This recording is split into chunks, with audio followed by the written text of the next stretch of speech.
I had some leaky front shock compression adjusters, right? These guys right here, puking fluid.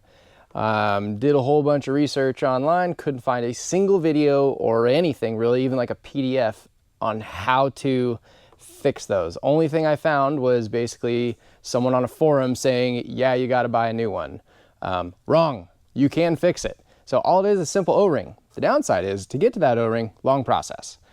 So that is what we're gonna be fixing. So I already fixed it on the race car and figured, well, someone else on the internet's probably gonna need to know this. So let's get into that. Shock off the car.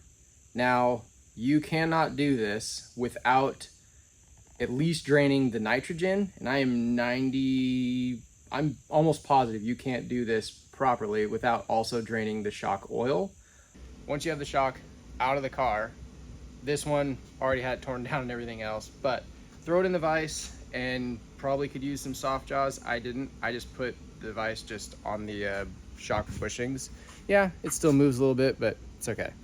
So again, already had this one apart, but I figured there's no video about how to do this. So special tool you're gonna need that I had to make, and it kind of worked, didn't work well, just buy the tool, is 2-pin tool that they call it.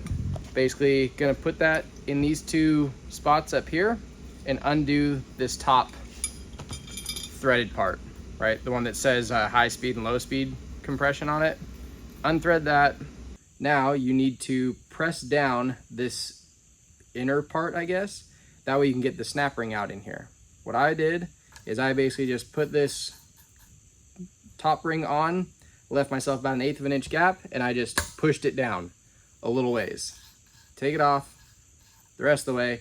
Now you have clear, easy access to get that snap ring out. Down in here will be one of these godforsaken snap rings. This literally took me 20 minutes to get this out, which is why I'm not putting it in to show you guys. But this snap ring will be down in here. Just use a couple different picks and a whole lot of patience and you'll get it out. Once you get the snap ring out, this whole clicker assembly will come out. I just used a 17mm box end and I put it on here and I kind of kinked it at a little bit of an angle, and then I pulled straight up with it. Kind of wiggle, jiggle, and eventually this clicker adjuster will slowly come out of here.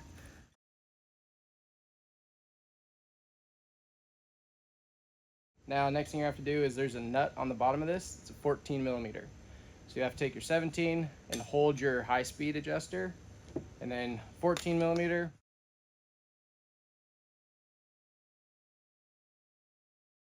I cannot stress how important this is.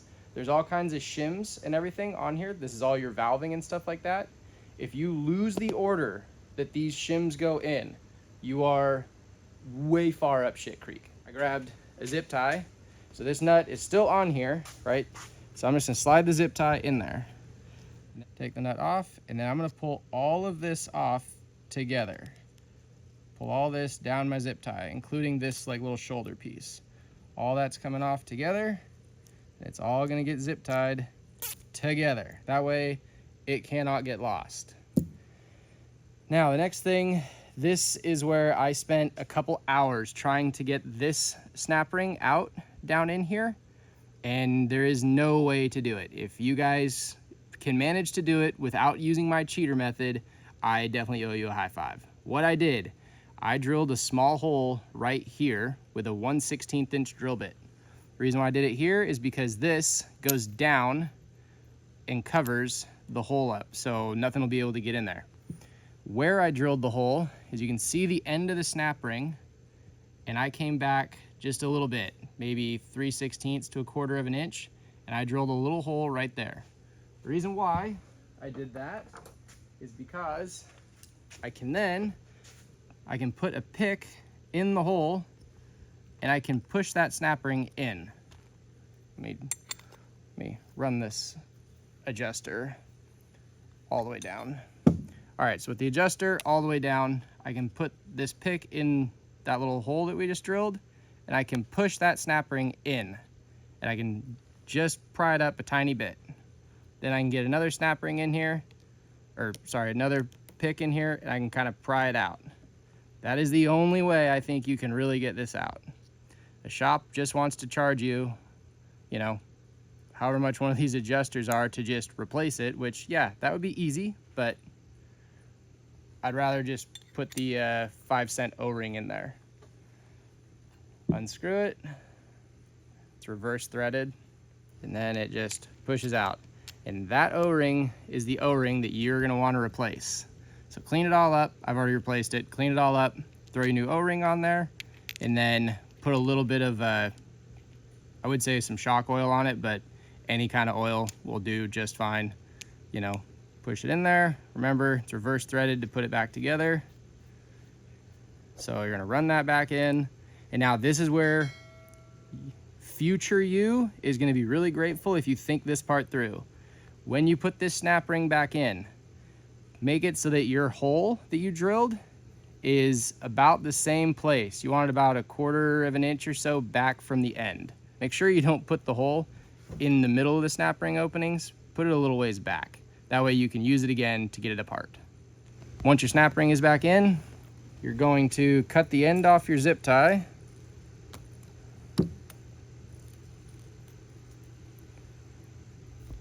And just feed all of it right back on in the exact order you took it all apart.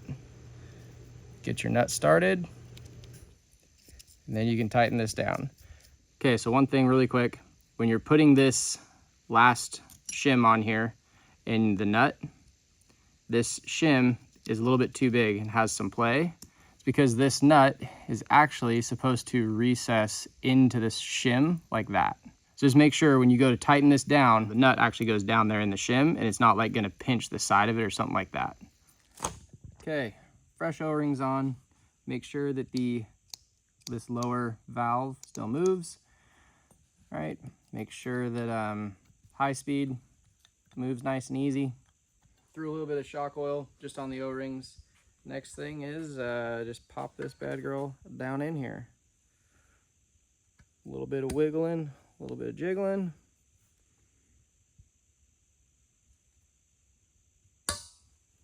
There we go.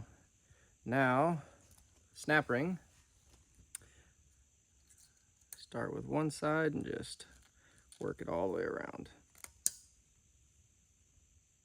Cool. Now, install this guy back on there. So when you tighten this down, it is gonna pull that center part back up against the snap ring that's on the inside. Just like that. Okay, and now, normally you'd use your 2-pin tool to put in here and then give it a little bit to tighten it down. Now, hopefully you guys found that super helpful. Like I said, couldn't find a single video on how to do it, so I figured I would post one. Kind of have a feeling there's only gonna be like 5 people who probably need this video over the next like 5 years, but hopefully you guys find it helpful. So in the meantime, I am gonna get back to rebuilding the rest of the shocks because they all need service because, well, it's been like 7,000 miles since I've changed the fluid in them. But so yeah, hopefully you guys liked them. I'll catch you on the next one.